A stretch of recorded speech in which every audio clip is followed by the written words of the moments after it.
नमस्कार, KP news के 10 बजे के कर्नाटका बुलेटिन में आपका स्वागत है। मैं हिना शेख आपके साथ। पहले एक नजर डालते हैं आज के मुख्य समाचारों पर। आज भी बारिश का सिलसिला देर शाम से शुरू हुआ। औरा तालुका के विभिन्न गांवों में रविंद्र स्वामी द्वारा जोरदार अभियान। मतदान के लिए बावल गांव, नंदी बिजल गांव का दौरा। आरटीसी कर्मचारी 21 मार्च से हड़ताल पर जाना तय। कर्नाटक डीजीपी एमएलसी के घर पर आयकर अधिकारियों का छापा।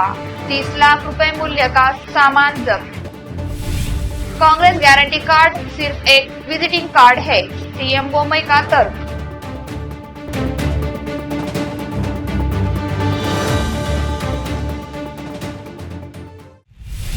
समाचारों का सिलसिला शुरू करते हुए देखते हैं समाचार विस्तार से। पहले देखते हैं स्थानीय समाचार।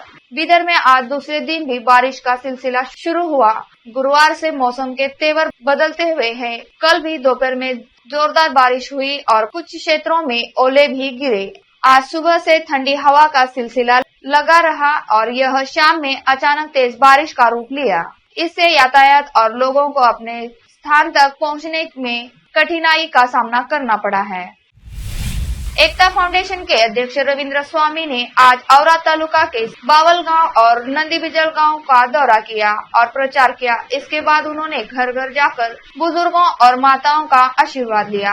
इस दौरान रविंद्र स्वामी ने कहा कि आज भी ऐसी स्थिति है कि माताओं को पानी लाने के लिए कई किलोमीटर दूर गाँव जाना पड़ता है। 15 साल सत्ता में रहने के बाद मौजूदा विधायक ने क्या किया? उन्होंने कहा कि बिना सवाल पूछे समस्या का समाधान नहीं हो सकता। एकता फाउंडेशन के नेता संदीप पाटिल हंगरगा ने कहा कि रविंद्र स्वामी ने अपने तालुका के लिए कुछ करने की ठान ली है। उनकी इच्छाओं का पोषण करना हमारा कर्तव्य है। इस बार रवि स्वामी को एक मौका देते हैं। विशेष संवाददाता की रिपोर्ट। अब राज्य के अन्य समाचार। जबकि मुख्यमंत्री बसवराज बोम्मई ने कहा कि आरटीसी कर्मचारियों को 15% वेतन दिया जाएगा और एक आधिकारिक आदेश जारी किया जाएगा। यूनियनों ने कहा कि वे 21 मार्च को अपनी अनिश्चितकालीन हड़ताल जारी रखेंगे, जैसा कि पहले घोषित किया गया था। मुख्यमंत्री के बयान के कोई स्पष्टता नहीं है। हमें वेतन वृद्धि का पूरा विवरण नहीं पता है क्योंकि हम कोई आधिकारिक आदेश नहीं मिला है। हमारी वेतन वृद्धि की बैठकों में हमने इस बार पर जोर दिया था कि हम किसी भी वेतन वृद्धि के प्रस्ताव को स्वीकार नहीं कर सकते जो 20% के कम हो। सरकार ने एक तरफा तौर पर वेतन में 15% की बढ़ोतरी करने का फैसला किया है, जो उचित नहीं है। इसलिए जैसा कि पहले घोषणा की थी, अनिश्चितकालीन हड़ताल 21 मार्च से शुरू होगी। ऊर्जा मंत्री वी सुनील कुमार ने गुरुवार को कहा कि केपीटीसीएल और एस्कॉम कर्मचारियों के वेतन में 22 अप्रैल 2023 से 20% की बढ़ोतरी की जाएगी। उन्होंने कहा कि कर्मचारियों ने वेतन बढ़ाने के लिए कई अनुरोध किए थे और सीएम ने इस पर सहमति जताई। वाणिज्यिक कर विभाग के अधिकारियों ने 15 मार्च को कर्नाटक के हावेरी जिले के रानीबेन्नूर में विधान परिषद के सदस्य और शंकर के घर पर छापा मारा। इस छापेमारी में लगभग 30 लाख रुपए मूल्य का सामान जब्त किया गया, जो थे कथित तौर पर आगामी विधानसभा चुनाव से पहले वितरण के लिए था। जब्त किए गए सामानों में 6000 साड़ियां, 9000 स्कूल और कॉलेज बैग, प्लेट और घरेलू सामान शामिल थे। रानीबेन्नूर के बीरालिंगेश्वर नगर में उनके आवास पर छापेमारी के दौरान शंकर से वहां संग्रहित वस्तुओं के लिए जीएसटी बिल के बारे में पूछताछ की गई। खबरों के मुताबिक शंकर ने कहा कि वह जल्द ही बिल पेश करेंगे। शंकर 2018 में प्रज्ञावंता जनता पार्टी से रानीबेन्नूर विधानसभा सीट के लिए चुने गए थे। बाद में उन्होंने 2019 में भाजपा में अपनी निष्ठा बदल दी और 16 अन्य विधायकों के साथ उन्हें अयोग्य घोषित कर दिया गया। भाजपा ने उन्हें विधानसभा उपचुनाव के लिए मैदान में नहीं उतारा और उन्हें एमएलसी बना दिया गया। रानीबेन्नूर विधानसभा सीट पर फिलहाल बीजेपी के अरुण कुमार पुजार का कब्जा है। लोकायुक्त पुलिस द्वारा भाजपा विधायक मंडल विरूपक्षप्पा के पुत्र प्रशांत मदल के घर पर तलाशी और जब्ती अभियान चलाने के कुछ दिनों बाद यह छापेमारी की गई। रोकते हैं समाचारों का सिलसिला ब्रेक के लिए, जल्द लौटते हैं ब्रेक के बाद। हिंदुस्तान के हर कोने में हम हैं मौजूद। 24 घंटे हालात पर गहरी नजर, खबरों से जुड़े चुपते सवालात और आपको दिखाता है धार्मिक, सामाजिक, राजनीतिक, लोकल और इंटरनेशनल न्यूज की सबसे बेहतर कवरेज जो आपको रखती है हर पल बाखबर। देश और दुनिया भर की खबर के लिए देखते रहें KP news 24/7। Noor education trust Bidar की ओर से चलाए जाने वाला Noor MEd and BEd college Bidar, recognised by NCTE Delhi and affiliated to Gulbarga University, Gulbarga. Admission are open for the academic year 2022-23. विशेषज्ञ और सक्षम शिक्षकों द्वारा शिक्षा प्राप्त करने के लिए नूर एमएड एंड बीएड कॉलेज में दाखिला लें और शांत वातावरण में शिक्षा प्राप्त करें। बीदर शहर में बेहतर शिक्षा का एकमात्र केंद्र Noor MEd and BEd college, Shahpur gate, Bidar. Phone numbers 9945283920 8482221297। Break के बाद आपका स्वागत है। अब देखते हैं अन्य समाचार। मुख्यमंत्री बसवराज बोम्मई ने मार्केटिंग एग्जीक्यूटिव के विजिटिंग कार्ड को कांग्रेस के गारंटी कार्ड का मजाक उड़ाया और कहा कि लोग इसे कूड़ेदान में फेंक देंगे। प्रत्येक महिला मुखिया को हर महीने 2000 रुपए देने की एक योजना को लागू करने के लिए अकेले 24,000 करोड़ रुपए की आवश्यकता होगी। इससे अन्य योजनाओं के लिए पैसा नहीं बचेगा। बोम्मई ने इसे बेमतलब बताते हुए कहा कि जहां एक औसत घर की बिजली खपत 70 यूनिट है, वहीं कांग्रेस ने 200 यूनिट मुफ्त बिजली देने का वादा किया है। उन्होंने कांग्रेस की चावल गारंटी योजना भी खिल्ली उड़ाते हुए कहा कि पिछली कांग्रेस सरकार ने चावल का कोटा कम कर दिया था। बोम्मई ने पूर्व पीएम राजीव गांधी की प्रसिद्ध टिप्पणी का इस्तेमाल किया कि दलितों के कल्याण के लिए प्रत्येक रुपए का केवल 15 पैसे ही उन तक पहुंचता है। कांग्रेस पर पलटवार करने के लिए जिसने उनकी सरकार पर 40% कमीशन का आरोप लगाया है। पिछली यूपीए 85% सरकार थी। राजीव गांधी ने खुद कहा है कि उन्होंने राजीव की 38 साल पहले की गई टिप्पणी का जिक्र करते हुए कहा, उन्होंने कांग्रेस या सिद्धरामैया का नाम लिए बगैर कहा कि सामाजिक न्याय के बारे में बड़े बड़े भाषण देने वालों ने लोगों का इस्तेमाल केवल अपने लिए पद हासिल करने के लिए किया। उन्होंने कहा कि उनकी सरकार वास्तव में दलितों के लिए चिंतित थी और इसलिए आरक्षण बढ़ाया। उन्होंने मुझे मधुमक्खी की तरह के छत्ते की तरह बताते हुए इस मुद्दे को न छूने की चेतावनी दी, लेकिन मैं आगे बढ़ गया। बोम्मई ने दावा किया कि डबल इंजन सरकार की योजना और कार्यक्रम समाज के एक बड़े वर्ग तक पहुंचे हैं। हमने इन योजनाओं को प्रचार के लिए पेश नहीं किया है या कांग्रेस की तरह बड़े बड़े होर्डिंग नहीं लगाए हैं। बिना जानकारी के भी डीबीटी के माध्यम से लाभार्थियों के खाते में सीधे लाभ पहुंच रहा है, कोई बिचौलिया नहीं है।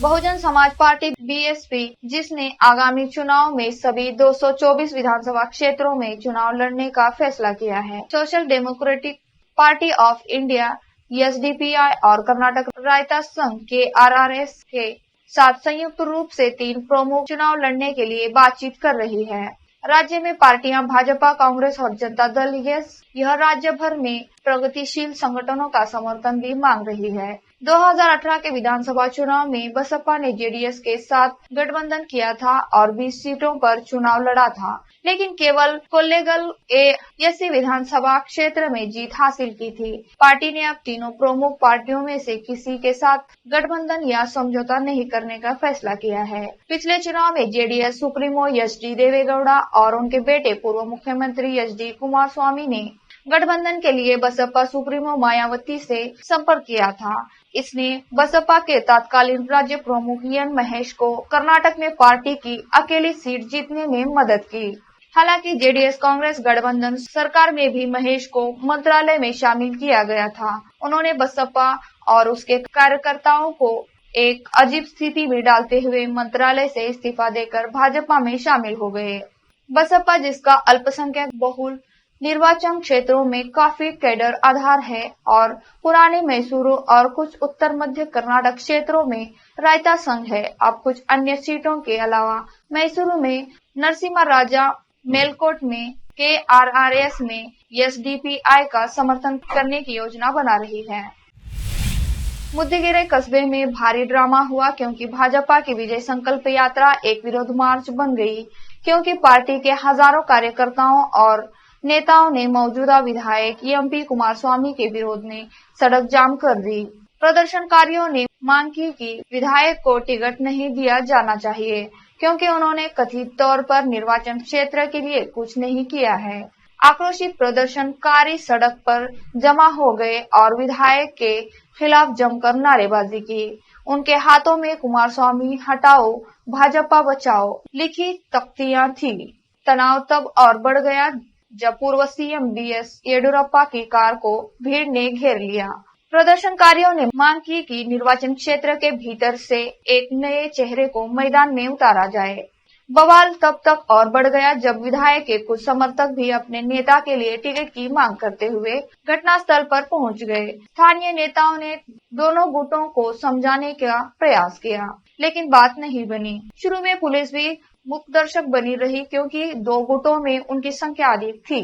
हालांकि वे विधायक को मौके से भगा ले जाने में सफल रहे। येडियुरप्पा ने पार्टी कार्यकर्ताओं की अनुशासनहीनता पर निराशा व्यक्त की। उन्होंने कहा कि टिकटों का बंटवारा पार्टी की कोर कमेटी की बैठक में तय किया जाएगा। येडियुरप्पा आवेश में वहां से चले गए और हेलीपैड पर पहुंच गए, जहां से उन्हें यात्रा में भाग लेने के लिए चिकमंगलुरु के लिए उड़ान भरनी थी। कर्नाटक में पंचमसाली आरक्षण आंदोलन समिति ने धमकी दी है कि यदि भारतीय जनता पार्टी सरकार पंचमसाली लिंगायत समुदाय के लिए 2A श्रेणी के आरक्षण की अपनी मांग को पूरा नहीं करती है, तो वह आगामी विधानसभा चुनाव में निर्दलीय उम्मीदवारों को मैदान में उतारेगी। समिति पिछले 61 दिनों से विरोध कर रही है, मांग कर रही है कि सरकार समुदाय को आरक्षण या लाभ प्रदान करे। पंचमसाली आरक्षण आंदोलन समिति के मानद अध्यक्ष और कुदाल संगम के लिंगायत पंचमसाली पीठ के महंत बसवजया मृत्युंजय स्वामी ने कहा कि अगर बीजेपी सरकार स्पष्ट रुख नहीं अपनाती है तो समुदाय चुनाव में 52 निर्दलीय उम्मीदवारों को मैदान में उतारने पर विचार कर रहा है। मीडिया को संबोधित करते हुए उन्होंने कहा, उम्मीदवार तैयार है और चर्चा चल रही है। यदि सरकार आरक्षण पर अपना रुख घोषित नहीं करती है तो आंदोलन अपना रूप बदल लेगा। उन्होंने कहा कि लिंगायत समुदाय ने परंपरागत रूप से भाजपा का समर्थन किया है, लेकिन अगर पार्टी ने उनकी मांगों को पूरा करने का वादा नहीं किया तो वे किसी अन्य पार्टी का समर्थन करेंगे। राज्य के कांग्रेस अध्यक्ष डीके शिवकुमार और विपक्ष के नेता सिद्धरामैया के बीच मतभेद कम होते दिख रहे हैं। भाजपा के भीतर की कलह अब सामने आ रही है। भाजपा आलाकमान की घोषणा के बाद अंतरकलह को बल मिला कि चुनाव पूर्व मुख्यमंत्री और भाजपा केंद्रीय संसदीय समिति के सदस्य बीएस येडियुरप्पा के मार्गदर्शन में लड़े जाएंगे। संघ के नेताओं ने यह भी कहा कि अगली सरकार येडियुरप्पा की इच्छा के अनुसार बनेगी। पार्टी सूत्रों ने कहा कि येडियुरप्पा को चुनाव के लिए रणनीति बनाने से संबंधित सभी मामलों में अपनी राय रखने का अधिकार दिया गया है। आवासीय मंत्री वी सोमन्ना ने खुद को पार्टी के मामलों से दूर रखा और भाजपा के राष्ट्रीय अध्यक्ष जेपी नड्डा के प्रमुख कार्यक्रम में शामिल नहीं हुए।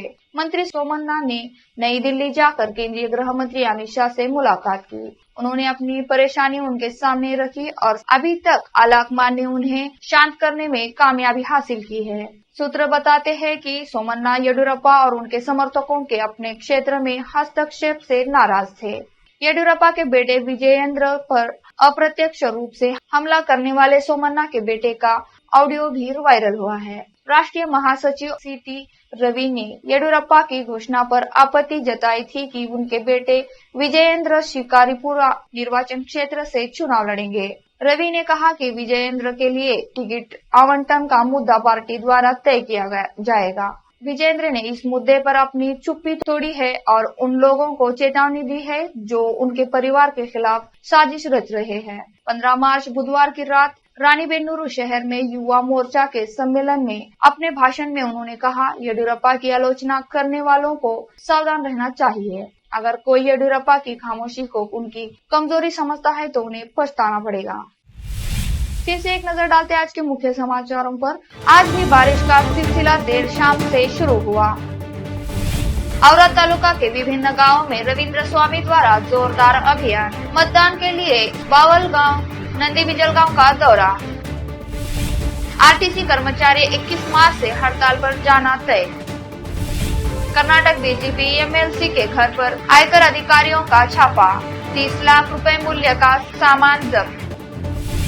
कांग्रेस गारंटी कार्ड सिर्फ एक विजिटिंग कार्ड है, सीएम बोम्मई का तर्क।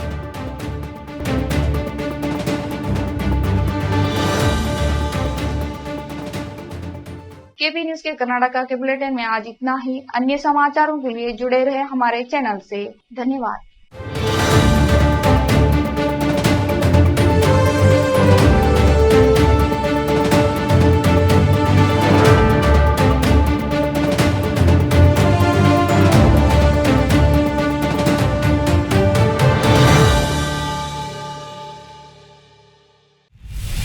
समाचारों का सिलसिला शुरू करते हुए देखते हैं समाचार विस्तार से।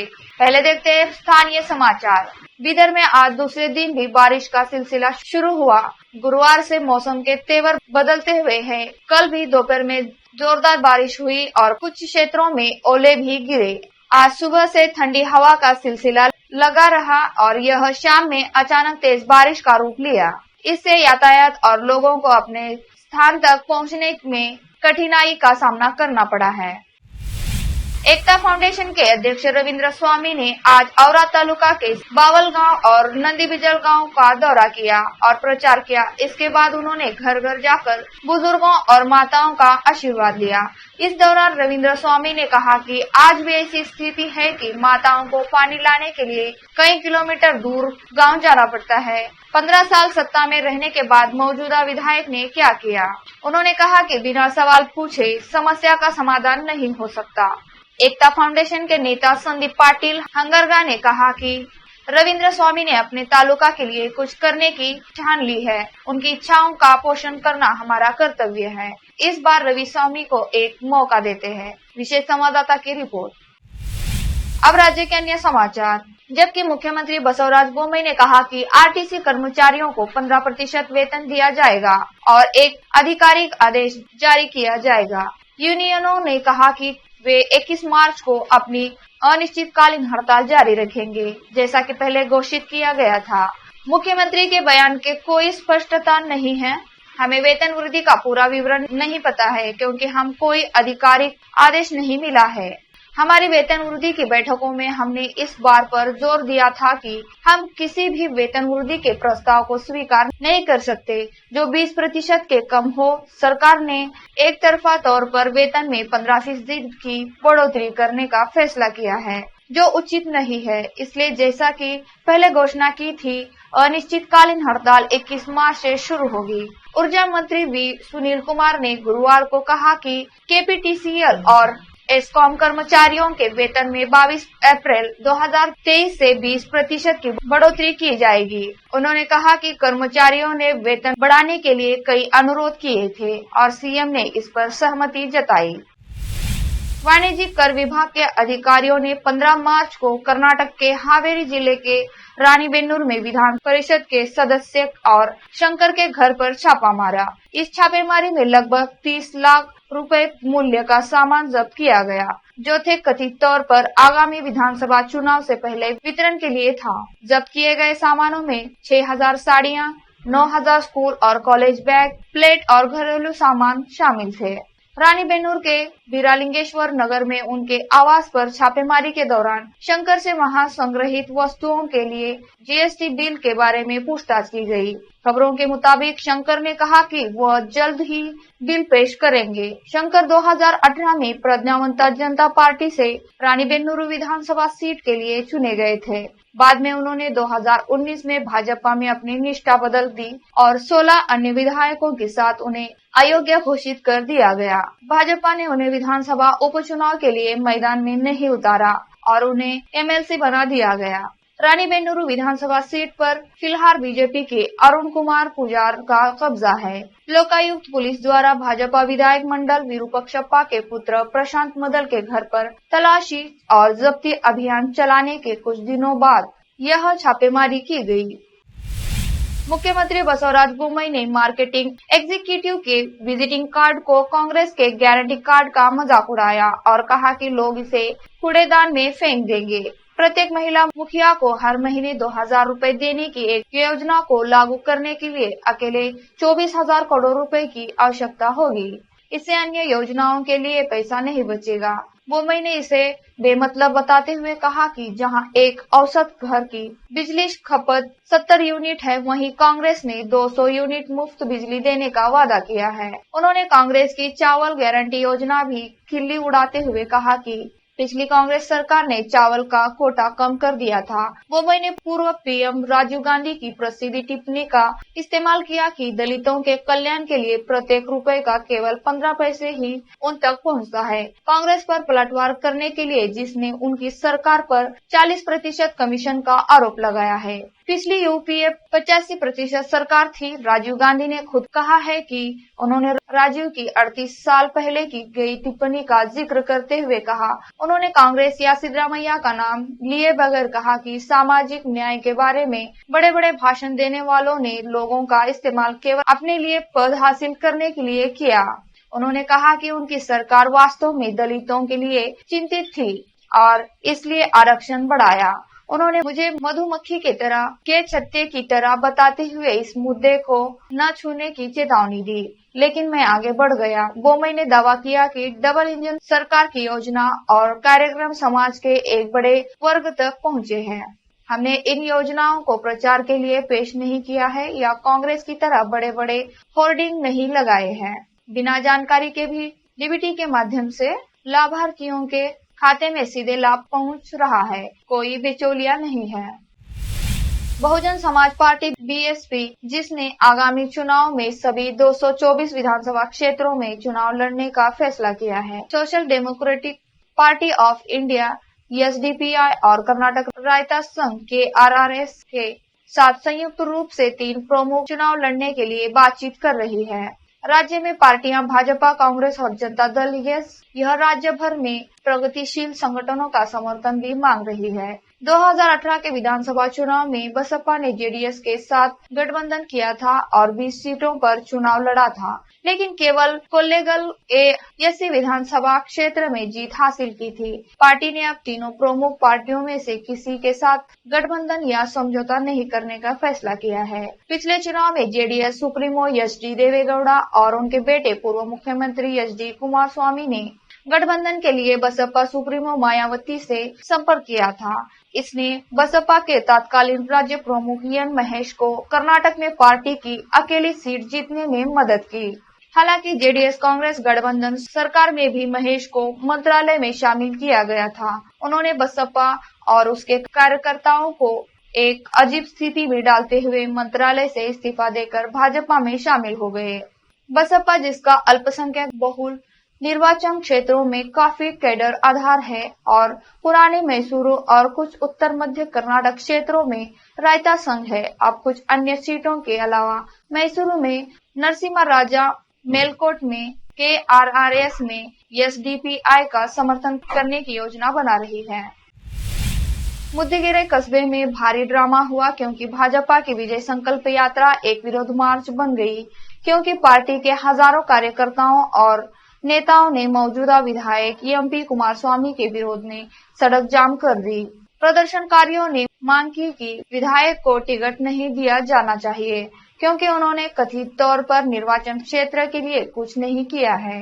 आक्रोशित प्रदर्शनकारी सड़क पर जमा हो गए और विधायक के खिलाफ जमकर नारेबाजी की। उनके हाथों में कुमारस्वामी हटाओ, भाजपा बचाओ लिखी तख्तियां थी। तनाव तब और बढ़ गया जब पूर्व सीएम BS येडियुरप्पा की कार को भीड़ ने घेर लिया। प्रदर्शनकारियों ने मांग की कि निर्वाचन क्षेत्र के भीतर से एक नए चेहरे को मैदान में उतारा जाए।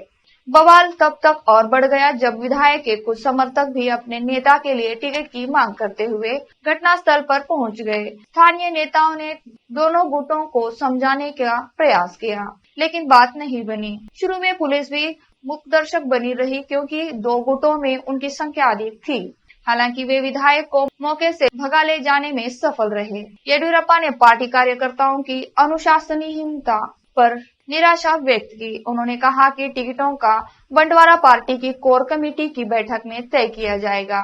येडियुरप्पा आवेश में वहां से चले गए और हेलीपैड पर पहुंच गए, जहां से उन्हें यात्रा में भाग लेने के लिए चिकमंगलुरु के लिए उड़ान भरनी थी।